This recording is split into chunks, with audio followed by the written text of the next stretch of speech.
বিধ্বংসী অগ্নিকাণ্ডে পুড়ে ছাই হয়ে গেল নয়টি পরিবারের ঘরবাড়ি। অগ্নিকাণ্ডে সর্বস্ব খুইয়ে কার্যত খোলা আকাশের নিচে ঠাঁই হলো অসহায় পরিবারবর্গের।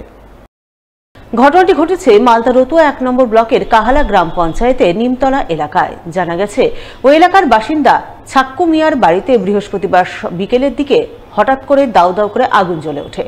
দেখতে দেখতে আগুন বিধ্বংসী রূপ ধারণ করে। আগুন ছড়িয়ে পড়ে আশপাশের বাড়িতে। আগুনে নয়টি পরিবারের ঘরবাড়ি পুড়ে ছারখার হয়ে যায়। ৯টি পরিবারের আসবাবপত্র, পোশাক আশাক, মজুদ খাদ্যশস্য, দরকারি নথিপত্র, নগদ টাকাকড়ি সহ সোনাদানা সমস্ত কিছুই আগুনের গ্রাসে চলে যায়।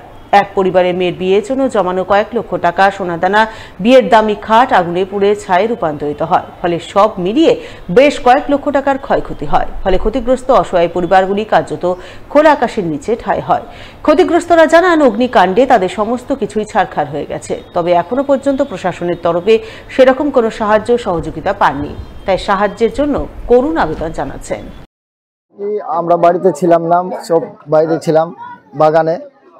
কোন টাইমে আগুন লাগলো, কারেন্টের আগুনে বাড়ি ঘর সব পুড়ে ছাই হয়ে গেল। ভাস্তির বিয়ের জন্যে, ভাইয়ের বাড়ি, ভাস্তির বিয়ের জন্যে লিমিটেড টাকা পয়সা রেখেছিলাম। ধার টার করে ওই ৬,৫০,০০০ টাকার মতন হবে।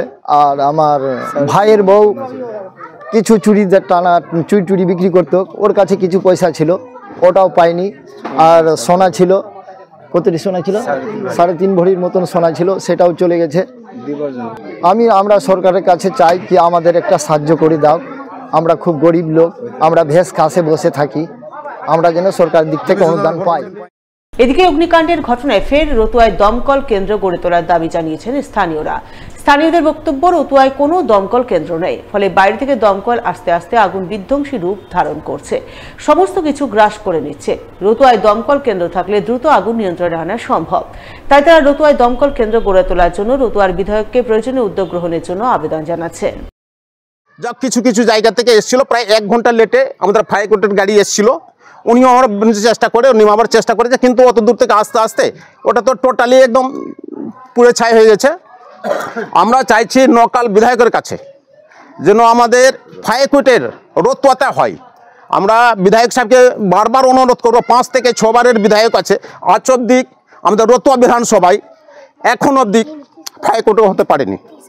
আমরা চাইছি, আমরা এমএলএ সাহেবের কাছে দাবি চাইছি যেন ফায়ার ব্রিগেডের ব্যবস্থাটা একটু বিধানসভায় তুলুক বা আমাদের ফায়ার ব্রিগেডের ব্যাপারটা করা হোক। সপ্তাহ দুয়েক ধরে পুরাতন মালদা পৌরসভার ৪ নম্বর ওয়ার্ড এলাকায় বেড়েছে চোরের উপদ্রব। হামেশায় ঘটছে ভিন্ন ভিন্ন বাড়িতে চুরির ঘটনা। আর এতে অতিষ্ঠ হয়ে পুলিশের দ্বারস্থ হলেন এলাকার সাধারণ মানুষ। তারা একজোট হয়ে স্থানীয় কাউন্সিলরকে সঙ্গে নিয়ে চোরের উপদ্রব বন্ধে উপযুক্ত পদক্ষেপ গ্রহণের দাবি জানালেন পুলিশের কাছে। থানায় অভিযোগ জানাতে আসা পুরাতন মালদা পৌরসভার ৪ নম্বর ওয়ার্ডের বাসিন্দাদের অভিযোগ, সপ্তাহ দুয়েক ধরে তাদের এলাকায় চোরের উপদ্রব বেড়ে গেছে।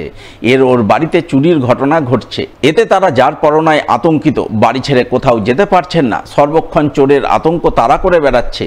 তাই এই আতঙ্ক নিরসনে পুলিশ যাতে উপযুক্ত পদক্ষেপ গ্রহণ করে, সেজন্য তারা মালদা থানায় এসেছেন। পুলিশের কাছে চোরের উপদ্রব বন্ধে প্রয়োজনীয় পদক্ষেপ গ্রহণের দাবি জানাচ্ছেন। সব বাড়ির থাল বাসন যা পাচ্ছে বাড়িতে, জিনিসপত্র সব নিয়েছে বাড়িতে।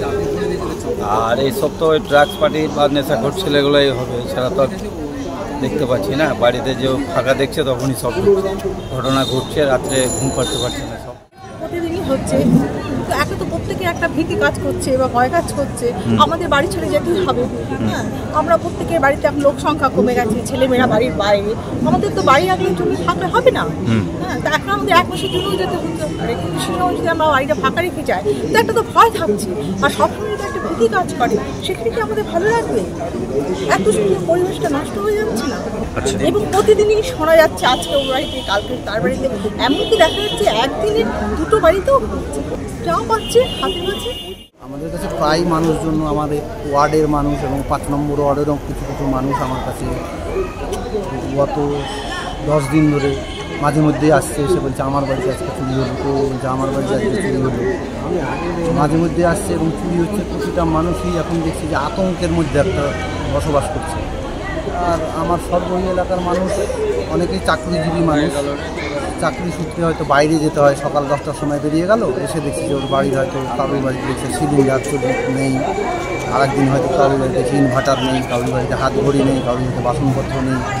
এইভাবে প্রায় কি হচ্ছে, এরা কাউন্সিলর হিসাবে আমার একটা দায়িত্ব আছে, সেই জন্য আমি আইসি সাহেবের কাছে এই চুরির ব্যাপারে কমপ্লেন জানানোর জন্য এসেছি।